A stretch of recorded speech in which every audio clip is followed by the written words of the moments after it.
Recent గా తిరుపూర్లో జరిగిన issue అందరికీ తెలిసే ఉంటుంది. 27 ఏళ్ల రిధని అనే అమ్మాయి సూసైడ్ చేసుకుని చనిపోయింది.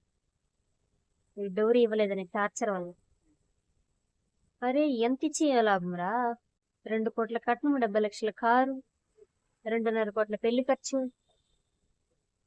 500 సవరాలు బంగారు ఇస్తామన్నారు, 300 సవరాలు ఇచ్చారు. ఇంకా 200 సవరాలు ఇచ్చే వరకు ఆగొచ్చు కదా. ఈ లోపలే టార్చర్ చేసి ఎందుకు చంపడం? ఇంత ఇచ్చిన వాళ్ళు అంత ఇవ్వలేరా? అంత కట్నం ఆశ ఉన్న వాళ్ళు అంత ఇచ్చే వాళ్ళే చేసుకోవాల్సింది ముందే.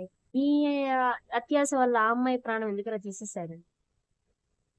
కట్నం అనే కాదు, ఫిజికల్ టార్చర్, మెంటల్ టార్చర్, అత్తగారి నుంచి మెంటల్ టార్చర్, హస్బెండ్ నుంచి ఫిజికల్ టార్చర్. పెళ్లి చేసుకోవాలంటేనే భయం వస్తుంది అమ్మాయిలకు కానీ అబ్బాయిలకు కానీ. అరే మీ సాహతు పొజిషను అన్ని చూసే కదా చేసుకుంటారు. అంత ఆశ ఉన్న వాళ్ళు మ్యారేజ్ ముందే అడగాల్సింది. అక్కడ ఇద్దరికి సెట్ అవ్వకపోతే చేసుకోకుండా ఉండాల్సింది. 27 ఏళ్ళు పెంచిన అమ్మాయిని అలా ఎలా టార్చర్ పెడతారు అసలు? అంత టార్చర్ చేసి ఆ అమ్మాయి పుట్టింటికి వచ్చి చెప్పుకుంటే అడ్జస్ట్ అవ్వమంటారు.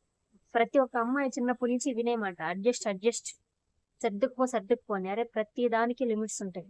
ఆ మెంటల్ స్టేటస్ అనేది అమ్మాయికి ఏ లెవెల్లో ఉంటే అలా డెసిషన్ తీసుకుంటుంది. ప్రాణం తీసుకోవాలంటే చాలా ధైర్యం ఉండాలి.